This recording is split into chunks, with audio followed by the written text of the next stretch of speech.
I'm recording this on November 6th, 2024.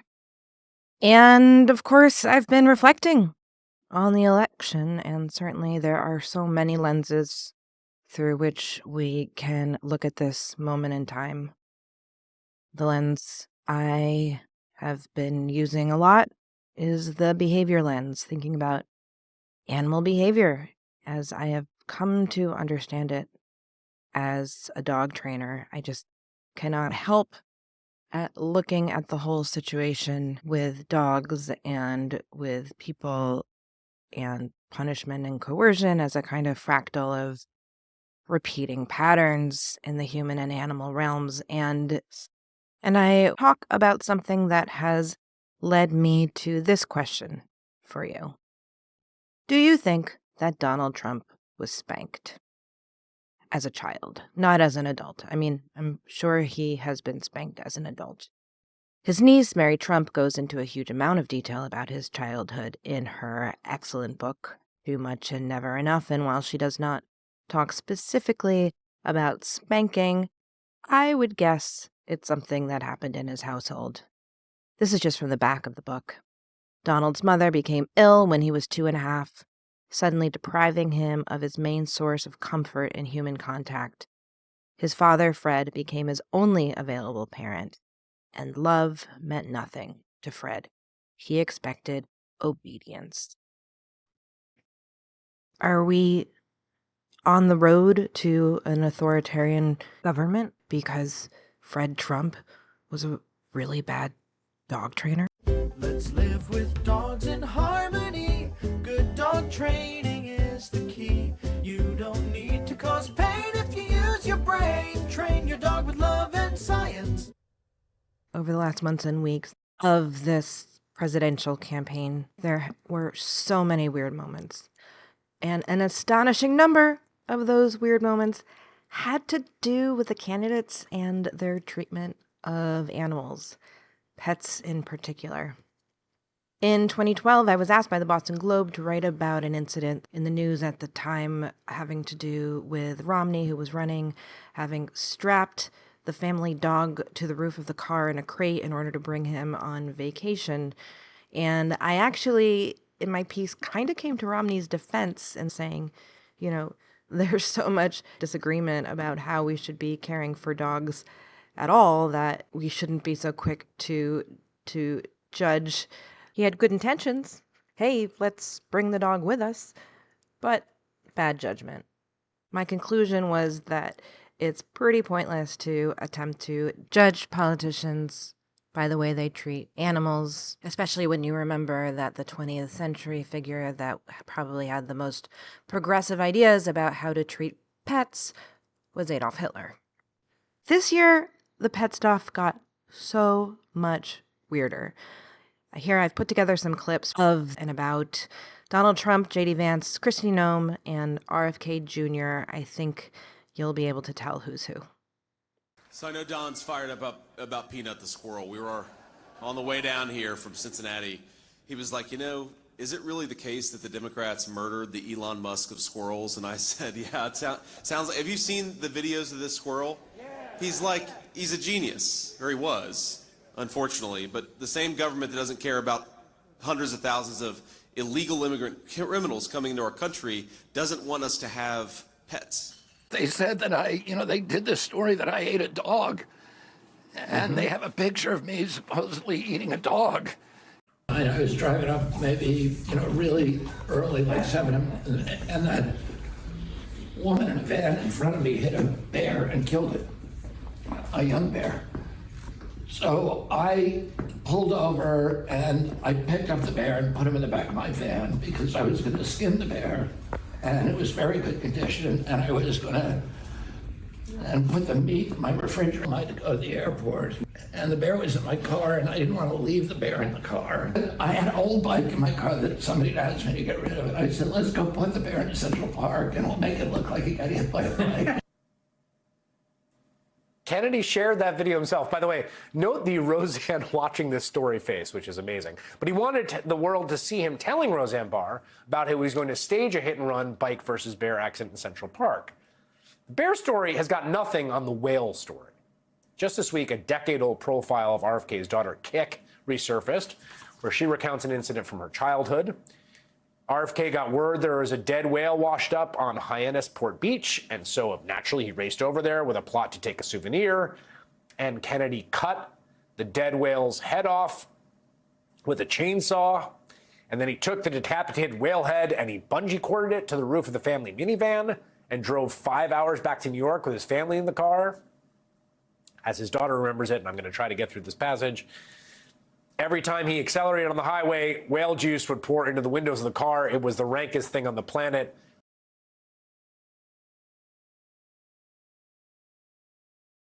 God bless you guys. Tonight, former President Trump's vice presidential nominee, J.D. Vance, at the center of a political firestorm over these resurfaced comments made in 2021. Is that we're effectively run in this country via the Democrats, via our corporate oligarchs, by a bunch of childless cat ladies. Cricket systematically grabbed one chicken at a time. There were bloodied bodies and feathers everywhere. I hated that dog. Cricket was untrainable. I decided I had to deal with this problem myself. I got out my gun, grabbed Cricket's leash, and I led her out into the pasture and down into the gravel pit. It had to be done. In Springfield, they're eating the dogs, the people that came in. They're eating the cats. They're eating the pets of the people that live there. And this is what's happening in our country. This is what's happening in our country. But, you know, out of all of these moments, there is one that didn't get as much press that relates to pets that really stood out to me. It's Tucker Carlson speaking at a rally 2 weeks ago in Georgia. This country is so nice, it's so polite, it's so thoughtful and empathetic and sweet. It's the kind of country that loves dogs and gives directions to strangers, that we put up with it for 4 years. But we can't anymore. If you allow your 2-year-old to smear the contents of his diapers on the wall of your living room, and you do nothing about it, if you allow your 14-year-old to light a joint at the breakfast table, if you allow your hormone-addled 15-year-old daughter to slam the door of her bedroom and give you the finger, you're gonna get more of it. There has to be a point at which dad comes home. He's not vengeful. He loves his children. Disobedient as they may be, he loves them. Because they're his children, they live in his house. But he's very disappointed in their behavior. And he's gonna have to let them know. He's gonna have to get to your room right now and think about what you did. And when dad gets home, you know what he says? You've been a bad girl. You've been a bad little girl and you're getting a vigorous spanking right now. And no, it's not gonna hurt me more than it hurts you. No, it's not. I'm not gonna lie. This is gonna hurt you a lot more than it hurts me. And you earned this. You're getting a vigorous spanking because you've been a bad girl. And it has to be this way. It has to be this way because it's true. And you're only gonna get better when you take responsibility for what you did. That's not said in the spirit of hate. It's not said in the spirit of vengeance or bigotry. Far from it. It's said in the spirit of justice, which is the purest and best thing there is. And without it, things fall apart. And at the end of all of it, when they tell you they've won, no. You can look them straight in the face and say, I'm sorry, dad's home, and he's pissed. Thank you. So much to unpack here. Now, first of all, he starts off by saying how we're a country of people who are so nice to their dogs. I would disagree. I would say we're a country of people who generally like dogs. And we have a lot of dogs, but are we so nice to dogs? Based on popular media of today and the last, 100 years, I would say not only are we nice to dogs, but we're downright abusive to dogs. In fact, there's a whole training school devoted to exactly how you should hit your dog. Dog spanking, if you will. I covered this a little bit in my new book, but you can also go to YouTube if you dare and type in dog bonking. Now, of course, Carlson is using spanking as an allegory here about how he feels the government should be treating the people. And it's all about punishment, about fear and control. Interestingly, Bob Woodward has a new book out about Trump, and it's literally called Fear. The spanking analogy maps onto the political approach he's suggesting in a pretty tidy way. It also maps on to how people are dealing with their dog's problems from the top down rather than from the bottom up, playing whack-a-mole with problem issues rather than addressing the root causes of the issues. And I feel this really stems from the fact that most people are very confused about how behavior works. They're confused about punishment and its fallout. I mean, just look at the world around us. Now, this might sound obvious to you, or it might sound crazy, but I can tell you that I only got clarity about all of this when I started training dogs. Because whether we like it or not, a lot of our behavior, just like a lot of our dogs' behavior, is controlled by consequences. And a lot of those consequences are arranged by the government. And you can't say it's impossible to use positive reinforcement to change the behavior of large groups of people, because look how addicted we all are to our screens. No one's forcing you to look at your iPhone 150 times a day. No one's questioning whether or not punishment works. You can certainly force many kinds of animals, dogs included, into submission, but there's always going to be fallout, if only because the animal you're training is going to associate discomfort with you. It's going to associate punishment with you. But then you, as the person wielding the punishment, you're going to be more likely to punish the animal again because the behavior of punishing has been reinforced because it's made whatever the annoying thing was go away. And in this way, it's so easy to get caught in this like punishment loop. And I think what really excellent dog trainers do is try to help people either get out of that loop or never get into it to begin with. One of the things I love about dog training is that I can look at these problems on a really micro level and practice my ability to use positive reinforcement in a way where the consequences are really low. When I see someone who's having an issue with their dog, I'm going to think about how I can address this issue with as little upset as possible. Is it possible to figure out how to use scalpel-like precision to affect behavior change here? Or do I really need to wield a sledgehammer? How can I focus on keeping the dog in front of me safe and happy? And how can that lead to me getting the behaviors I want? How can I change the environment in order to get the behaviors that I want? How can I select consequences? How can I keep them wanting to engage? I mean, let's face it, everyone loses their shit sometimes. I was spanked as a kid by people who I know loved me and had very good intentions. And I'm not always the good dog trainer I would like to be in all parts of my life, for sure. I would like to be in all parts of my life. Just last week, I was really at the end of my rope, like many of us were, and my dog was being really annoying and begging at the table, and I yelled at her, which I have never done before. And everyone in the room, my kids, my husband, everybody was shocked. And it worked because punishment works, at least in the moment. She stopped what she was doing. I can't say she didn't do it again the next day. It wasn't part of a training plan. It was just me being a human being who snapped the way we all can once in a very blue moon. You know, it's interesting.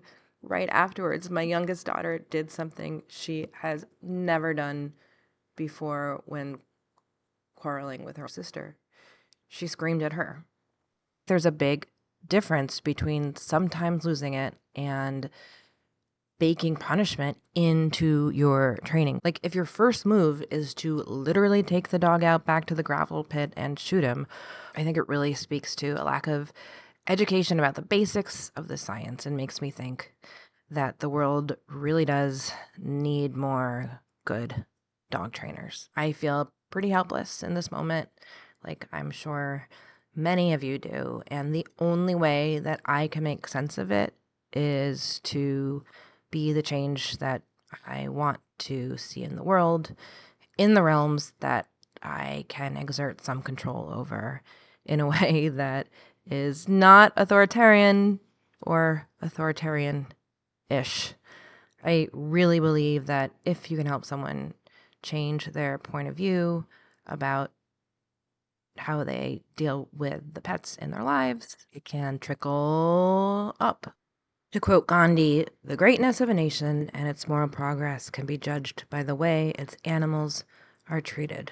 The more helpless a creature, the more entitled it is to protection by man from the cruelty of man. This is something I've certainly seen myself on a small scale. I know some incredible positive reinforcement trainers who are beyond excellent at changing behavior in animals, be it squirrels or birds or cats or dogs. And most of these people are also really great friends and great parents. And I'm pretty sure none of them are going to have kids that are going to grow up to be like Tucker Carlson or Donald Trump.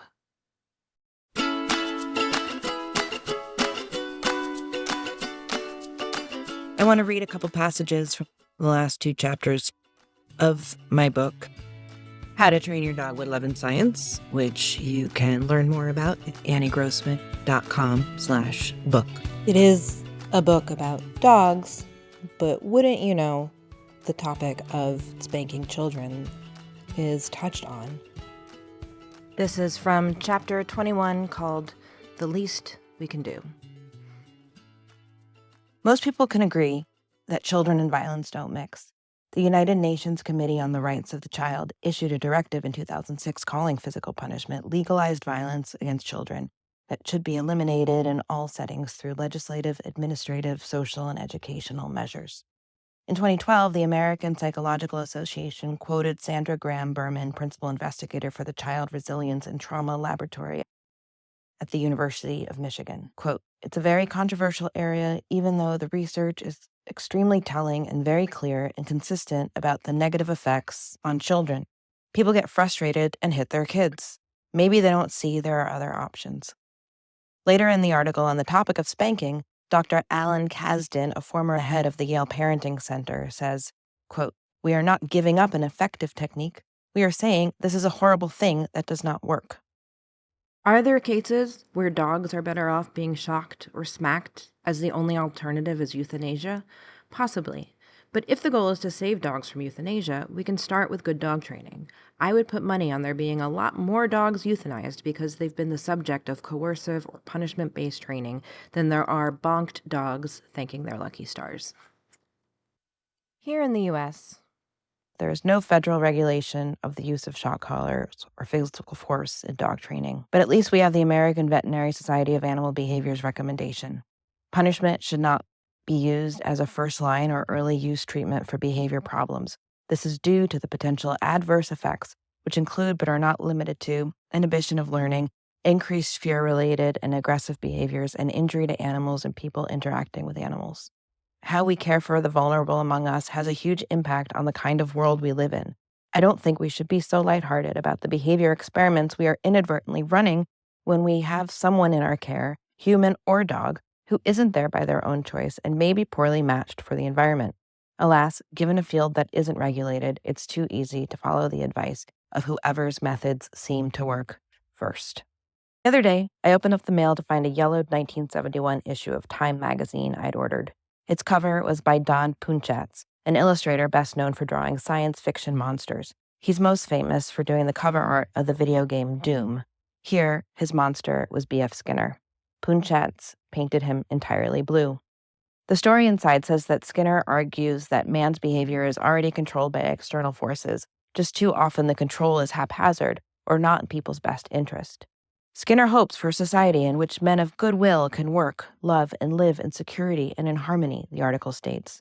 Quote, observing that society is already using such ineffective means of behavioral control as persuasion and conventional education, he insists that men of goodwill must adopt more effective techniques, using them for good purposes to keep despots from using them for bad ones. They were not talking about dog training, but they could have been. We can look inward to find ways to help the dogs in our lives, but not in the kind of made-for-reality TV way that involves a cleansing of past demons leading to self-revelation. Rather, we can look at how we learn in order to try to understand how our dogs learn, and vice versa. In the world we are governing for our dogs, we control most of the resources. This means we can do a lot to arrange their lives to help them succeed in our worlds. We can work to create environments where they can be offering behaviors that can be positively reinforced. You can build that world. There, you can live together in the sunshine of positive reinforcement. That's good dog training. If you need help finding someone to help you structure this kind of world, you can always get some help from a teacher. At our school, we call them good dog trainers. That is from my new book, How to Train Your Dog with Love and Science, which you can learn more about at anniegrossman.com/book. If people just had more information about this area of science that's so often dismissed as a pseudoscience, how would things change? I think we'd live in a world that might make a lot more sense. If our dogs can help us get there, if training our dogs is part of the answer, I'm all for it. An audiobook version of How to Train Your Dog with Love and Science was just released. It's narrated by Eunice Wong, who does such a fantastic job. If you like listening to books, make sure to check it out.